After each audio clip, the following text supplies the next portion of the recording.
পূর্ব ঘোষণা ছাড়াই আবারও পেঁয়াজ রপ্তানি বন্ধ করল ভারত, অভ্যন্তরীণ সংকটের অজুহাত। দেশের বাজারে হু হু করে বাড়ছে দাম, উদ্বিগ্ন ক্রেতারা, নজরদারির দাবি। রপ্তানি বন্ধ ঘোষণার পরপরই দেশের বাজারে দাম বাড়াটা এটা অস্বাভাবিক। ইন্ডিয়া মাল দিব শোনানোর কারণে কিছু বিক্রি বেশি দামে বিক্রি করতেছে। ইন্ডিয়া যদিও পেঁয়াজ বন্ধ করেও থাকে, এত তাড়াতাড়ি দামটা বাড়ার কথা না। আমাদের পণ্য রাস্তায় রয়েছে, পাইপলাইনে রয়েছে, হঠাৎ করে বলে দিলেন যে বন্ধ, এটা কেমন কথা?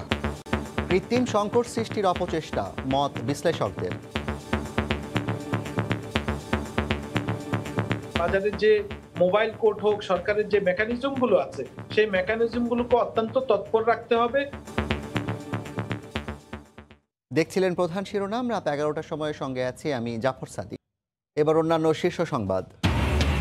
কয়েক মিনিটের শুনানিতে ওসি প্রদীপের পাহারায় কয়েকশো পুলিশ। দুদকের মামলায় কারাগারে, সিনহা হত্যা মামলায় কনস্টেবল রুবেল শর্মা গ্রেফতার। বরিশালে পারাবত লঞ্চের কেবিন থেকে নারীর মৃতদেহ উদ্ধার, সঙ্গে থাকা ব্যক্তি লাপাত্তা। সিসিটিভির ফুটেজ দেখে খুঁজছে পুলিশ। অবৈধ গ্যাস সংযোগে রাজধানী যেন বোমা, লাইনম্যানদের নিয়ন্ত্রণে বস্তিসহ অনেক আবাসিক এলাকা, হাতিয়ে নিচ্ছে লাখ লাখ টাকা। এবং আন্তর্জাতিক আদালতে সাক্ষ্য দেয়া থেকে দৃষ্টি সরাতে সীমান্তে মিয়ানমারের সেনা মোতায়েন, রাষ্ট্রদূতকে ডেকে প্রতিবাদ জানানোই যথেষ্ট নয়, মত বিশ্লেষকদের।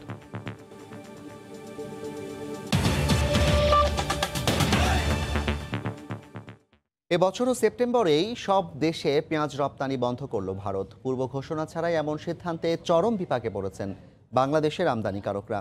ভারতীয় পেঁয়াজ না আসার খবরে অস্থির হয়ে উঠেছে দেশের বাজার। সব ধরনের পেঁয়াজের দামই বেড়েছে কেজি প্রতি 10 থেকে 15 টাকা পর্যন্ত। এ অবস্থায় সাধারণ মানুষের নাভিশ্বাস ঠেকাতে কঠোর নজরদারির তাগিদ দিয়েছেন বিশ্লেষকরা। সোমবার বিকেলে ভারতের রপ্তানি বন্ধের সিদ্ধান্তের পরপরই দেশের বাজারে হুহু করে বাড়তে শুরু করে পেঁয়াজের দাম। রাজধানী ঢাকার বাজার যেন আরও এক কাঠি সরেস। কেননা কারওয়ান বাজারের দোকান ও আড়তগুলোতে আগে কেনা পেঁয়াজের পর্যাপ্ত মজুদ থাকার পরও একবেলার ব্যবধানে বাড়তে শুরু করে দাম।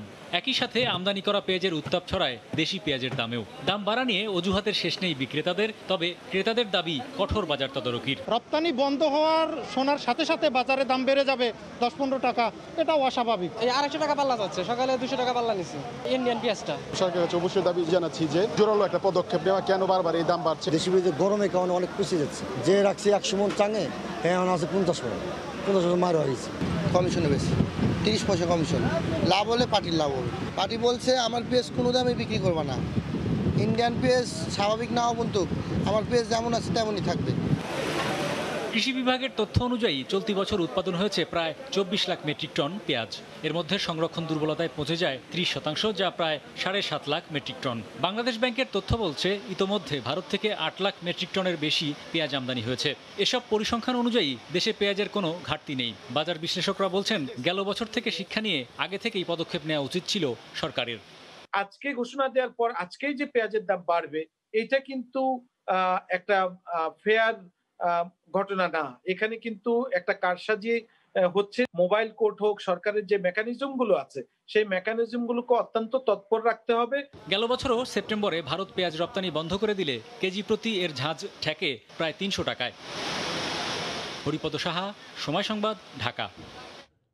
বৃষ্টি ও বন্যায় উৎপাদন কমে যাওয়া এবং অভ্যন্তরীণ চাহিদা বেড়ে যাওয়ায় ভারত পেঁয়াজ রপ্তানি বন্ধ করে দিয়েছে। সোমবার এক বিজ্ঞপ্তির মাধ্যমে অবিলম্বে নির্দেশনা কার্যকরের আদেশ দেয় ভারতের বাণিজ্য ও শিল্প মন্ত্রণালয়ের আওতাধীন বৈদেশিক বাণিজ্য বিভাগ। উৎপাদন ও চাহিদার ভারসাম্য রক্ষা করতে এমন সিদ্ধান্ত নেওয়া হয়েছে বলে জানা গেছে। কলকাতা থেকে বিস্তারিত জানিয়েছেন সুব্রত আচার্য। অনেকটা আচমকাই ভারত সরকারের যে কৃষিজাত পণ্য নিয়ন্ত্রণকারী সংস্থা নাফেড সোমবার দুপুরে তাদের সরকারি নোটিফিকেশনে জানায়, অনির্দিষ্টকালের জন্য বাংলাদেশ সহ বিশ্বের বিভিন্ন দেশে ভারত থেকে পেঁয়াজ রপ্তানি বন্ধ করার এবং তারপরই ভারত বাংলাদেশ সহ বিশ্বের বিভিন্ন প্রান্তে এলসি হওয়া হাজার হাজার টন পেঁয়াজের যে প্রক্রিয়া সেটি থমকে যায়। দুপুর 12টা নাগাদ কেন্দ্রীয় সরকারের এই বৈদেশিক বাণিজ্য শাখা এই নোটিফিকেশন জারি করে এবং তারপরই ভারত বাংলাদেশের বিভিন্ন সীমান্তে আটকে থাকে শত শত পেঁয়াজবাহী বাংলাদেশের দিকে যাওয়া লরি। ভারত সরকার বলছে যে তাদের স্থানীয় বাজারের বিষয়টি বিবেচনা রেখেই এই সিদ্ধান্ত নেওয়া হয়েছে এবং পরবর্তী নির্দেশনা দেওয়ার আগ পর্যন্ত এই নির্দেশনাই কার্যকর হবে। চলমান কোভিড বাস্তবতার কারণে দক্ষিণ ভারতের পুনে এবং নাসিকে ব্যাপক পরিমাণের পেঁয়াজের উৎপাদন ব্যাহত হয়। শুধু তাই নয়, টানা 68 দিনের লকডাউনের কারণে এবং পরবর্তী আনলক সিরিজের কারণে আন্তঃরাজ্য পরিবহন ব্যবস্থা সেটি স্বাভাবিক না হওয়ার কারণে পেঁয়াজ এক স্থান থেকে অন্য স্থানে নিয়ে যাওয়া সম্ভব হচ্ছে না। ফলে পেঁয়াজের স্থানীয় বাজারের যে দাম সেটি অনেকাংশেই বেড়ে গিয়েছে। ভারতের কেন্দ্রীয় সরকারের এই বৈদেশিক বাণিজ্য শাখা থেকে সোমবার দুপুরে এই নির্দেশনা জারি করা হয়। কলকাতা থেকে সুব্রত আচার্য, সময় সংবাদ। এদিকে পশ্চিমবঙ্গে গেছে বাংলাদেশের ইলিশের উপহারের প্রথম চালান। ধাপে ধাপে পৌঁছাবে প্রায় ১৫০০ টন পদ্মার রূপালী ইলিশ। এ বিষয়ে বিস্তারিত জানাচ্ছেন রিপোর্টার সুব্রত আচার্য। সোমবার স্থানীয় সময় সন্ধ্যের পর বেনাপোল পেট্রাপোল সীমান্ত দিয়ে বাংলাদেশ থেকে আসা পদ্মার রূপলী ইলিশের প্রথম চালানটি প্রবেশ করে পশ্চিমবঙ্গে। দুটি ট্রাকে করে আসা প্রথম চালানে ইলিশ রয়েছে ১২ টন। আগামী ১ মাসের মধ্যে পর্যায়ক্রমে বাংলাদেশ সরকারের উপহার হিসেবে ১৪৫০ টন ইলিশ পশ্চিমবঙ্গে পৌঁছানোর কথা রয়েছে। এতদিন বাদে এলো, আমাদের তো খুব আনন্দই লাগছে। পুজোর সময় একটা সবার পাতে ইলিশ পড়বে, এটা তো সবারই বাঙালির একটা বিশাল ব্যাপার আছে। এটা আমাদের বাঙালিরা অরন্ধন করেন, অনেকে বাড়িতে পুজো করেন, ইলিশ মাছটা খায়, সেই জন্য ইলিশ মাছের প্রয়োজন আছে। গেল বছরের আগস্টেও পশ্চিমবঙ্গে পাঠানো হয়েছিল ৫০০ টন ইলিশ। কলকাতার পার্শ্ববর্তী হাওড়ায় রাজ্যটির বৃহত্তম মাছের আড়তে পৌঁছাতে কয়েক ঘন্টার ব্যবধানেই প্রায় হাওয়া হয়ে গিয়েছিল সেই ইলিশ। এরই ধারাবাহিকতায় এবারও বাংলাদেশ সরকার গেল বছরের তুলনায় প্রায় ৩ গুণ বেশি ইলিশ পাঠানোর উদ্যোগ নেয়। প্রত্যাশাটাও বেশি সবার। বাংলাদেশের মাছ আসলে এখানে দাম ভালোই হবে। বাজারে না আসা পর্যন্ত, না কেনা পর্যন্ত বুঝতে পারবো না কত কি কেনা বা কিনবে। ২০১২ সালের ১ আগস্ট থেকে ভারতসহ বিশ্ববাজারে ইলিশ রপ্তানি বন্ধ রেখেছে বাংলাদেশ সরকার। সুব্রত আচার্য, সময় সংবাদ, পশ্চিমবঙ্গ, ভারত। এবার অন্য প্রসঙ্গ। স্ত্রীর অর্জিত অবৈধ সম্পত্তির মামলায় কারাগারে পাঠানো হলো টেকনাফ থানার বরখাস্ত হওয়া ওসি প্রদীপ দাসকে। দুপুরে চট্টগ্রাম মহানগর দায়রা জজ আশফাকুর রহমানের আদালতে হাজির করা হয় তাকে। বিস্তারিত জানাচ্ছেন কমল দে। দুপুরে পুলিশের কড়া পাহারায় প্রদীপ দাসকে চট্টগ্রাম কেন্দ্রীয় কারাগার থেকে আদালতে নিয়ে আসা হয়। অবশ্য তার আগে পুরো আদালত ভবন কর্ডন করে রাখে কয়েকশো পুলিশ সদস্য। মাত্র কয়েক মিনিটের শুনানি শেষে আদালত তাকে দুদকের দায়েরকৃত এই মামলায় গ্রেপ্তার দেখিয়ে কারাগারে পাঠানোর আদেশ দেন। সে আজান নামী আসামি, তার বিরুদ্ধে অবৈধ সম্পদ অর্জন, সম্পদের তথ্য গোপন এবং ক্ষমতার অভাবে মানি লন্ডারিং অপরাধ আছে, সুস্পষ্ট অভিযোগ আছে। সুতরাং আমরা সেই বিষয়টা নিবেদন করেছি। মাননীয় আদালত শুনানি ক্রমে তাকে এই মামলায় সন্নিবেশ করেছেন। মূলত এটি প্রদীপের স্ত্রী চুমকির অবৈধ সম্পদ অর্জনের মামলা, কিন্তু বর্তমানে তিনি পলাতক রয়েছেন। আদালতে প্রদীপের পক্ষ থেকে তার আইনজীবী জামিনসহ 4টি আবেদন জমা দেন। আদালত আগামী 20 সেপ্টেম্বর জামিন শুনানির তারিখ নির্ধারণ করেন। এই সম্পত্তিটা ওর শ্বশুর দেখালো, বলছে যে এটা অসৎ উপায়ে অর্জিত টাকায় কেনা হয়েছে। এটা তো রিমোট প্রমাণ সাপেক্ষ, ওর ডাইরেক্ট কোনো রিলেশন নেই। 3,95,00,000 টাকা সম্পদ অর্জনের অভিযোগে দুদকের সহকারী পরিচালক মোহাম্মদ রিয়াজউদ্দিন 23 আগস্ট এই মামলা দায়ের করেন। অভিযুক্ত প্রদীপ দাস অবসরপ্রাপ্ত মেজর সিনহা মোহাম্মদ রাশেদ খান হত্যা মামলার অন্যতম আসামি। কমল দে, সময় সংবাদ, চট্টগ্রাম। অবসরপ্রাপ্ত মেজর সিনহা হত্যা মামলায় কক্সবাজারে গ্রেফতার কনস্টেবল রুবেল শর্মাকে কারাগারে পাঠিয়েছেন আদালত। দুপুরে জেলার সিনিয়র জুডিশিয়াল ম্যাজিস্ট্রেট তামান্না ফারহা এই সংক্রান্ত আদেশ দেন। এর আগে তাকে আদালতে হাজির করে র্যাব। প্রাথমিক শুনানি শেষে রুবেলকে কারাগারে পাঠানোর নির্দেশ দেন বিচারক। র্যাব 15-এর কক্সবাজার ব্যাটালিয়নের উপ অধিনায়ক মেজর মেহেদি হাসান জানান, সিনহা হত্যা মামলায় গ্রেফতার আসামিদের জিজ্ঞাসাবাদে রুবেল শর্মার নাম উঠে আসে। এরপর গতরাতে তাকে র্যাব কার্যালয়ে নিয়ে যাওয়া হয়। প্রাথমিক জিজ্ঞাসাবাদ শেষে সিনহা হত্যায় জড়িত সন্দেহে রুবেল শর্মাকে গ্রেফতার দেখানো হয়। সে ওসি প্রদীপের ঘনিষ্ঠ বলে জানা গেছে।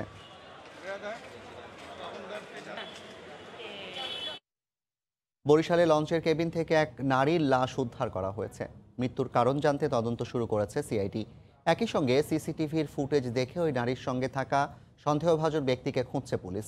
ফেরদৌস সোহাগের পাঠানো তথ্য ছবি নিয়ে রিপোর্ট।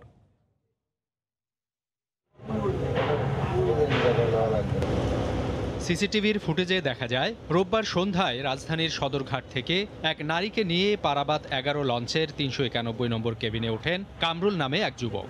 সোমবার ভোরে লঞ্চটি বরিশাল নদী বন্দরে পৌঁছায়। অন্য যাত্রীরা নামার পর শুধু ওই কেবিনের যাত্রী না নামায় খোঁজ নিতে যান কয়েকজন স্টাফ। এ সময় কেবিনের দরজা খোলা এবং ওই নারীর লাশ ভেতরে পড়ে থাকতে দেখেন তারা। তাৎক্ষণিকভাবে লঞ্চের কর্মকর্তাদের খবর দেওয়া হয়। জিজ্ঞাসা করছি যে রাত্রে খাবার দাবার কিছু লাগবে নাকি, সে লাইট অফ ছিল, দরজা খুলে বলছে না লাগবে না কিছু। কেবিন বয় এখানে আসছে বিল নেওয়ার জন্য, খাবারের বিল নেওয়ার জন্য। তখন দেখা যায় যে রুমটা খোলা, তখন রুম খোলা দেখার পরে উনি এভাবে শুয়ে আছে। মহিলাকা আছে আর লগে কোনো কিছু নাই। তারপরে সিসি ক্যামেরা আছে, ওনার কাছে দেখা গেছে যখন পুরুষ সাথে উঠছে সিসি ক্যামেরায় ফুটেজ আছে।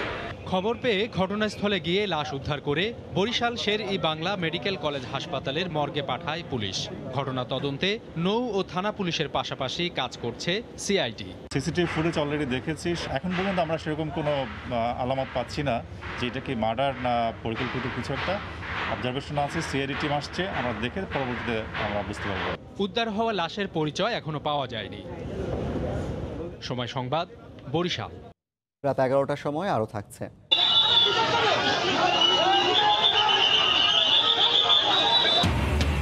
পাবনার ঈশ্বরদীতে নির্বাচনী সভায় আওয়ামী লীগের দুই পক্ষের সংঘর্ষ, আহত অন্তত 15, আধিপত্য বিস্তারের জের, পাল্টাপাল্টি দোষারোপ। রোহিঙ্গা সংকটে বাংলাদেশের পাশে থাকার জন্য তুরস্ক সরকার ও জনগণকে ধন্যবাদ জানিয়েছেন প্রধানমন্ত্রী শেখ হাসিনা। বিকেলে গণভবন থেকে ভার্চুয়াল কনফারেন্সে তুরস্কের আঙ্কারায় নবনির্মিত বাংলাদেশ দূতাবাস ভবনের উদ্বোধনী অনুষ্ঠানে তিনি একথা বলেন। প্রধানমন্ত্রী বলেন, প্রায় 3 বছর হতে চলল রোহিঙ্গারা বাংলাদেশে আশ্রয় নিয়েছে, তাদের নিজ দেশে ফেরত যাওয়া উচিত। আর এক্ষেত্রে বড় ভূমিকা পালন করতে পারে মিত্ররাষ্ট্র তুরস্ক। এ সময় মুজিব বর্ষে তুরস্কের প্রেসিডেন্ট ও ফার্স্ট লেডিকে বাংলাদেশে আসার আমন্ত্রণ জানান সরকার প্রধান। অনুষ্ঠানে তুরস্ক থেকে যুক্ত হন বাংলাদেশের পররাষ্ট্রমন্ত্রী একে আব্দুল মোমেন ও তুর্কি পররাষ্ট্রমন্ত্রী মেভলুত চাভুজগলু। শুরুতে নবনির্মিত বাংলাদেশ ভবনের প্রামাণ্যচিত্র দেখানো হয়। নিজস্ব এই ভবন তৈরি করতে খরচ হয়েছে প্রায় 43 কোটি 50 লাখ টাকা।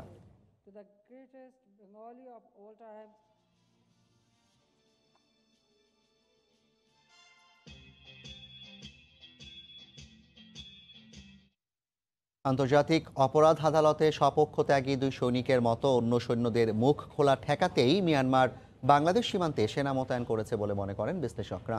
এ ঘটনায় কেবল সে দেশের রাষ্ট্রদূতকে ডেকে প্রতিবাদ জানানোকে যথেষ্ট মনে করছেন না তারা। কমল দেখে সঙ্গে নিয়ে ওমর ফারুকের রিপোর্ট। রাখাইনের স্থানীয় গণমাধ্যম বলছে, গত 11 সেপ্টেম্বর বাংলাদেশের সেন্ট মার্টিন দ্বীপ থেকে 26 কিলোমিটার দূরে রাখাইনের ইন্ডিন গ্রামের উপকূলে ভেড়ে মিয়ানমার সেনাবাহিনীর লজিস্টিক শিপ। সেখান থেকে মাছ ধরার ট্রলারে চড়ে মিয়ানমার সেনাবাহিনীর 1000 খানেক সদস্য বাংলাদেশ মিয়ানমার সীমান্তে আসে। তারা নাফ নদীর তীর, মংডু 1 নম্বর জেটি এবং কানিংচংয়ে নির্মাণাধীন অর্থনৈতিক অঞ্চলে অবস্থান নেয়।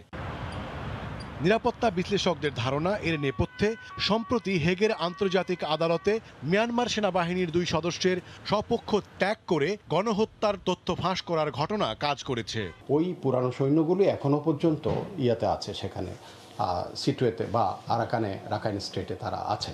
তো সেখান থেকে তাদেরকে সরিয়ে না নিলে হয়তো স্বপক্ষ আরো সৈন্য দল ত্যাগ করতে পারে। তারা এই নির্বাচনের আগে সামরিক বাহিনী এটাই দেখাতে চাচ্ছে যে তারা আন্তর্জাতিক যেই মিডিয়া অ্যাটেনশন বা যেই ধরনের কথাবার্তা হচ্ছে তাকে তোয়াক্কা করছে না। পুরো আন্তর্জাতিক মহলকে স্পষ্ট করে দেওয়া উচিত যে মিয়ানমার একেবারে যে আইসিজের যে প্রভিশনাল ভার্ডিক্ট সেটা তারা অমান্য করছে। তবে নিরাপত্তা বিশ্লেষকরা মনে করেন, এই মুহূর্তে দুদেশের মধ্যে সংঘাতময় পরিস্থিতির সৃষ্টি হওয়ার কোনো আশঙ্কা নেই। ওমর ফারুক, সময় সংবাদ, ঢাকা। স্বাস্থ্য অধিদপ্তরের হিসেবে করোনায় আক্রান্ত হয়ে দেশে একদিনে 26 জন মারা গেছেন। এ নিয়ে মোট মৃতের সংখ্যা দাঁড়ালো 4759 জনে। নতুন শনাক্ত হয়েছেন 1812 জন রোগী। এ নিয়ে দেশে মোট রোগীর সংখ্যা 3,39,332 জন।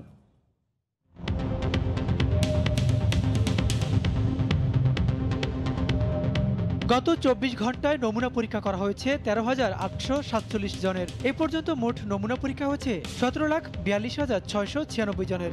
গেল 24 ঘন্টায় নতুন করে শনাক্ত হয়েছেন 1,812 জন। মোট আক্রান্ত 3,39,332। গত 24 ঘন্টায় মারা গেছেন 26 জন। এ পর্যন্ত করোনা আক্রান্ত হয়ে মারা গেলেন 4,759 জন। করোনা থেকে 24 ঘন্টায় সুস্থ হয়েছেন 2512 জন, মোট সুস্থ হয়েছেন 2,43,155 জন। আধিপত্য বিস্তারকে কেন্দ্র করে পাবনার ঈশ্বরদীতে আওয়ামী লীগের নির্বাচনী সভায় দুপক্ষের সংঘর্ষ হয়েছে। এতে অন্তত আহত হয়েছেন 15 জন। পুলিশ জানায়, পাবনা 4 আসনের উপনির্বাচনকে কেন্দ্র করে দলীয় কার্যালয়ে তৃণমূল প্রতিনিধি সভার আয়োজন করে ঈশ্বরদী উপজেলা আওয়ামী লীগ। দুপুরে কেন্দ্রীয় নেতাসহ অতিথিদের স্বাগত জানাতে কার্যালয়ের সামনে অবস্থান নেন স্থানীয় নেতাকর্মীরা। সেখানে দাঁড়ানোকে নিয়ে পৌর আওয়ামী লীগের সভাপতি ও মেয়র আবুল কালাম আজাদ মিন্টুর সঙ্গে সাধারণ সম্পাদক ইসাহাক মালিথার কথা কাটাকাটি ও হাতাহাতি হয়। পরে উভয় পক্ষের সমর্থকরা সংঘর্ষে জড়িয়ে পড়ে। এতে এলাকা রণক্ষেত্রে পরিণত হয়। পরিস্থিতি নিয়ন্ত্রণে আনে পুলিশ। সংঘর্ষে আহতদের মধ্যে গুরুতর 2 জনকে রাজশাহী মেডিকেল কলেজ হাসপাতালে পাঠানো হয়েছে।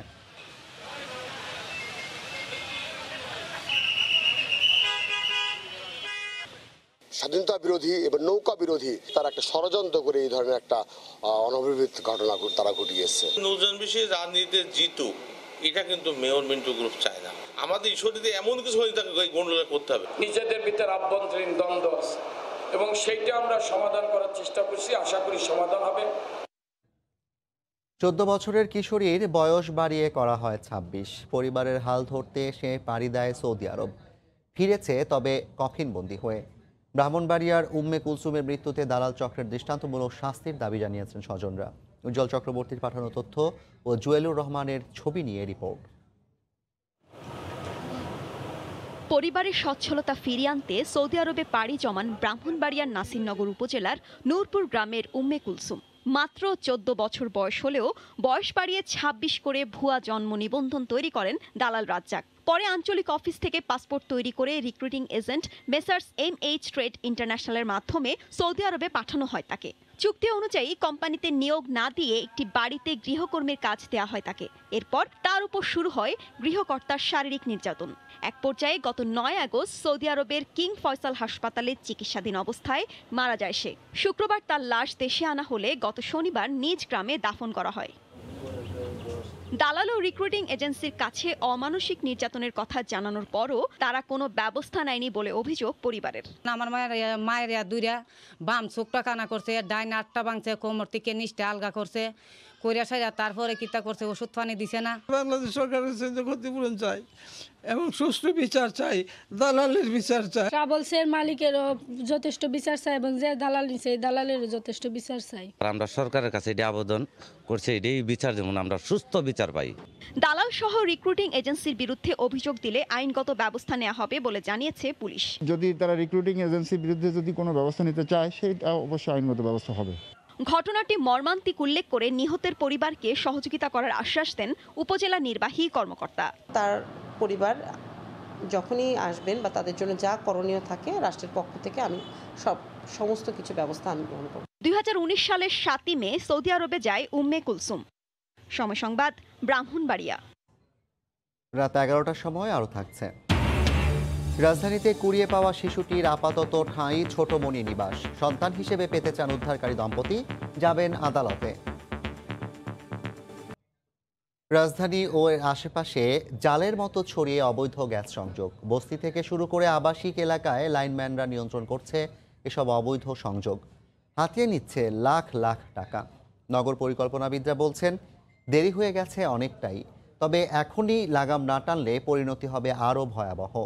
এ বিষয়ে ক্যামেরার সামনে কথা বলতে রাজি হয়নি তিতাস।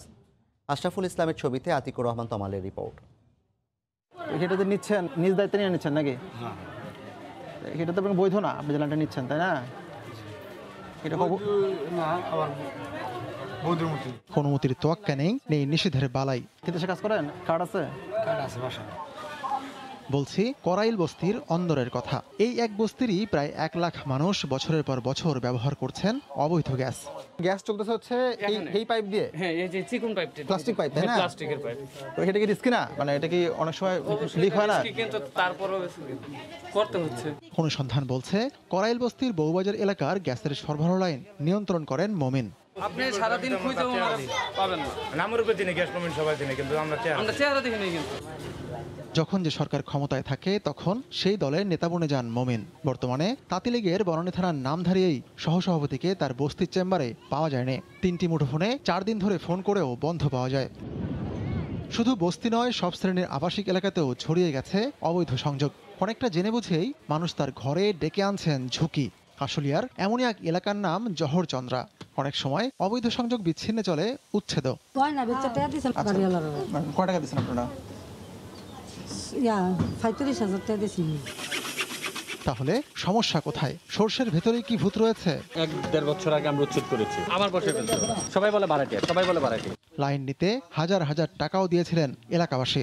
এই লাইনগুলো থেকে মূলত তারা গ্যাসের চুলা ব্যবহার করতেন। অভিযানের খবর পেয়ে তারা সবাই চুলাগুলো খুলেছেন এবং খুলে তারা খড়ির চুলায় কিন্তু রান্না করা শুরু করেছেন এবং সময় সংবাদের ক্যামেরা দেখে তারা চুলো ফেলে রান্না ফেলে কিন্তু পালিয়ে গেছেন। তবে এসব নিয়ে ক্যামেরার সামনে কথা বলতেই রাজি হয়নি তিতাস কর্তৃপক্ষ। যদিও মুঠোফোনে জানানো হয়েছে করোনার কারণে অভিযান বন্ধ ছিল, তবে তা আবারও পুরোদমে শুরু হবে। যেগুলি নলেজে আছে সেগুলি আমরা দ্রুত আর কি এগুলি করার চেষ্টা করতেছি, করে ভালো হবে ইনশাআল্লাহ খুব তাড়াতাড়ি। নগর পরিকল্পনাবিদদের আশঙ্কা, জালের মতো ছড়ানো অবৈধ গ্যাস সংযোগে পরিণতি হতে পারে ভয়াবহ।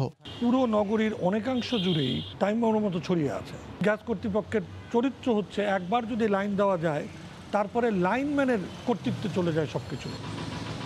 অবৈধ সংযোগ উচ্ছেদে মাঝে মাঝেই লোক দেখানো অভিযান চলে, কিন্তু আড়ালে থেকে যায় অসাধু কর্মকর্তা, কর্মচারী এবং স্থানীয় প্রভাবশালীরা। আর যে কারণে একই এলাকায় আবারও বসে অবৈধ সংযোগ, আর এতে করে সরকার হারায় কোটি কোটি টাকার রাজস্ব। তিতাসেরই এক হিসেব বলছে ঢাকাসহ আশেপাশের 4 জেলায় অবৈধ সরবরাহ লাইন রয়েছে প্রায় 250 কিলোমিটার। সাতিকুর রহমান তমাল, সময় সংবাদ, ঢাকা। ড্রোন ওড়াতে লাগবে অনুমতি। কার কাছ থেকে অনুমতি নিতে হবে তা নতুন নীতিমালা অনুসারে ঠিক করে দেবে সিভিল এভিয়েশন কর্তৃপক্ষ। এছাড়া এখন থেকে দেশের রাষ্ট্রীয় গুরুত্বপূর্ণ স্থাপনা বা কেপিআই অঞ্চলের মধ্যে ড্রোন ওড়াতে হলে নিতে হবে সংশ্লিষ্ট কর্তৃপক্ষের অনুমতিও। বিনোদন সামগ্রী হিসেবে ছোট আকারের ড্রোনের পাশাপাশি দেশে বাণিজ্যিকভাবে ব্যক্তিগত গবেষণা কাজে এবং রাষ্ট্রীয় বিভিন্ন কাজে ড্রোনের ব্যবহার করা হচ্ছে। অভিযোগ রয়েছে কিছু উৎসাহী ব্যক্তির পাশাপাশি স্কুল, কলেজ, বিশ্ববিদ্যালয় সহ বিভিন্ন গবেষণা প্রতিষ্ঠান বিনা অনুমতিতেই অনেক সময় দুর্নিয়ন্ত্রিত এই যন্ত্রটি ব্যবহার করে থাকেন।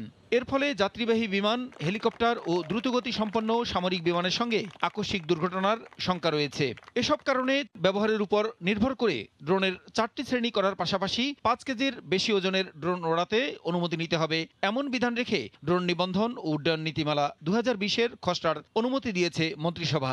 সোমবার প্রধানমন্ত্রী শেখ হাসিনার সভাপতিত্বে ভার্চুয়াল মন্ত্রিসভা বৈঠকে এই অনুমোদন দেওয়া হয়। ক শ্রেণী সাধারণত বিনোদনের জন্য, যেটা আপনার এই যে যারা ছেলেপেলেরা যে খেলনা হিসেবে যেটাকে ইউজ করবে, এটার ওজন অবশ্যই 5 কেজির নিচে হতে হবে। খ হলো অবাণিজ্যিক, 5 কেজির বেশি কোনো ওজনের কোনো ড্রোন ওড়াতে চায় কিন্তু কোনো কমার্শিয়াল কোনো ভিউজ থাকতে পারবে না এটাতে।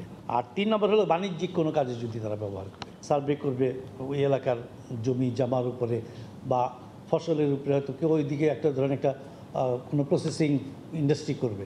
ঘর শ্রেণী হলো যেটা হলো আমাদের রাষ্ট্রীয় বা সামরিক কাজে যেগুলি ব্যবহৃত হয়, এটা সিভিল এভিয়েশন অথরিটি ডিফাইন করে দিবে কার কাছ থেকে নিতে হবে। এদিকে কেপিআই এলাকায় ড্রোন ওড়াতে সিভিল এভিয়েশনের পাশাপাশি কেপিআই কর্তৃপক্ষেরও অনুমতি নিতে হবে। রেড জোন তো আপনার টোটালি রেস্ট্রিক্টেড জোন, যেমন ধরেন এয়ারপোর্টের ইসের এরিয়া, ক্যান্টনমেন্টের ভিতরে, এইসব জায়গায়। পদ্মা সেতুতে গেলে আপনি পদ্মা সেতু তার নিজের এরিয়ার মধ্যে কাউকে ড্রোন ওড়াতে দিবে না। দেশের প্রত্যন্ত অঞ্চল থেকেও বাণিজ্যিকভাবে ড্রোন ওড়াতে চাইলে সংশ্লিষ্ট কর্তৃপক্ষের অনুমতি নিতে অনলাইনেও ব্যবস্থা থাকবে বলে জানান মন্ত্রিপরিষদ সচিব। প্রসূন আশিস, সময় সংবাদ, ঢাকা। গত 10 বছরে অন্তত 5 বার সময় দিয়েও স্থায়ী ক্যাম্পাসে নেওয়া যায়নি দেশের অধিকাংশ বেসরকারি বিশ্ববিদ্যালয়ের শিক্ষা কার্যক্রম। বরং আইন অমান্য করে ভাড়া বাড়ি কিংবা ফ্ল্যাটে বহাল তবিয়তে চলছে প্রতিষ্ঠানগুলো। আবার অনেক স্থায়ী ক্যাম্পাস নির্মাণ করলেও শিক্ষার্থী হারানোর ভয়ে বন্ধ করছে না সিটি ক্যাম্পাস। অথচ এসব অনিয়মের দায়ে শাস্তিমূলক ব্যবস্থা নেওয়ার আইন থাকলেও অনেকটাই উদাসীন ইউজিসি। রাশেদ বাপ্পির report. University of development alternative UODA 2002 সালে বেসরকারি বিশ্ববিদ্যালয় হিসেবে প্রতিষ্ঠার পর পেরিয়েছে 18টি বছর। তবু আজও স্থায়ী ক্যাম্পাসের মুখ দেখেনি এর শিক্ষার্থীরা, বরং আইনের তোয়াক্কা না করেই শিক্ষা কার্যক্রম চলছে ভাড়া বাসায়।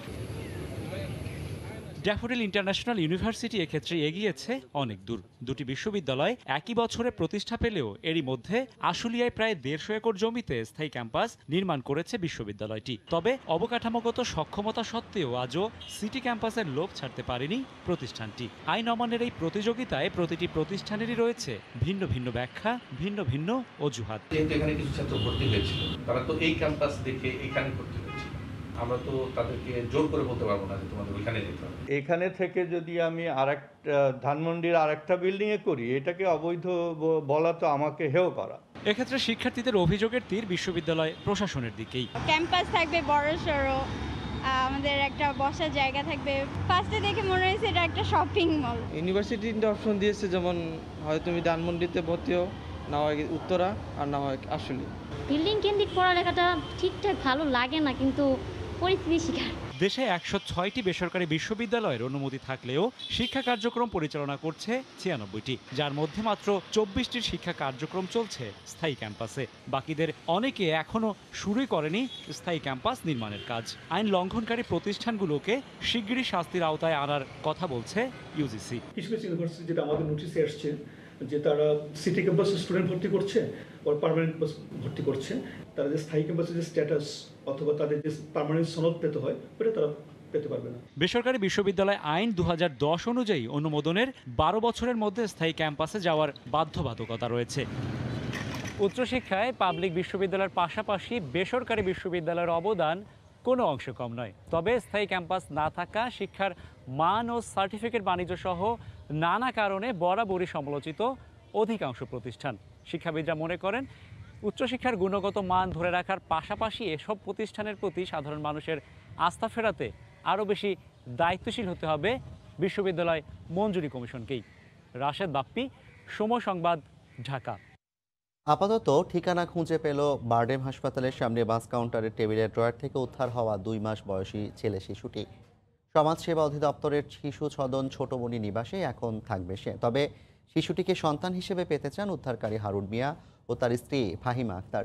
আইনিভাবে শিশুটির অভিভাবকত্ব পেতে আদালতে যাওয়ার কথা জানালেন এই দম্পতি। জন্মদাত্রী মায়ের কোলে ঠাঁই না হলেও অন্য এক মায়ের কোলে নিশ্চিন্ত মনে ঘুমাচ্ছে 2 মাস বয়সী শিশুটি। যে মা মমতাময়ীর মতো পরম যত্নে আদরের পরশ বুলিয়ে দিচ্ছে শিশুটির সারা গায়ে।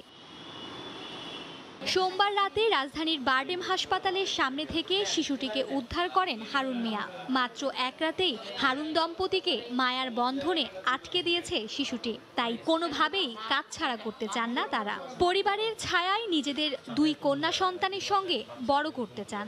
আমার 2টা মেয়ের যেমন দেখি ঠিক তেমনই লাগছে আমাদের, যে আমার বাচ্চাটা কোনো এরকম অবহেলা থাকতো তা আমি কি করতাম।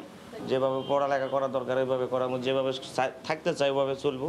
আমার 2 মেয়ে 1 ছেলে হবে, আমি খুব খুশিতে দেখে তো আমি গ্রামের বাড়ি থেকে এত কষ্ট করে আসলাম। তবে নিয়ম অনুযায়ী শিশুটিকে এদিন সমাজসেবা অধিদপ্তরের শিশু নিবাসে স্থানান্তর করে রমনা থানা পুলিশ। শিশুটির অভিভাবকত্ব পেতে আদালতের নির্দেশনা পেতে হবে হারুন ফাহিমা দম্পতিকে। তারা শিশুটা পেতে পারলে এটা বিজ্ঞ আদালত যেটা ভালো মনে করেন, বিজ্ঞ আদালত যে সিদ্ধান্ত দেন সেটাই সিদ্ধান্তে উপনীত হবে। শিশুটিকে নিজের সন্তান হিসেবে পেতে যে কোনো আইনি প্রক্রিয়ার সম্মুখীন হবেন বলে জানান বাবুর্চির কাজ করা হারুন। আদালতে আমি যাবো, সমস্যা কি, আমি তো যাওয়ার লাগে প্রস্তুত। আদালত যদি দেয় আমি ওই নিয়ে যাবো, আর যদি অন্য কোনো জায়গায় যদি আমার পাঠাইতে চায় ওই নিয়ে আমি যাইতে প্রস্তুত। যে এনে পাঠাইতে যাই আমি ওই নিয়ে যাবো। শিশুটির প্রতি হারুন মিয়ার এই স্নেহকে বিরল ভালোবাসা হিসেবে দেখছে সমাজসেবা অধিদপ্তর। মার্জিয়া মুমু, সময় সংবাদ, ঢাকা।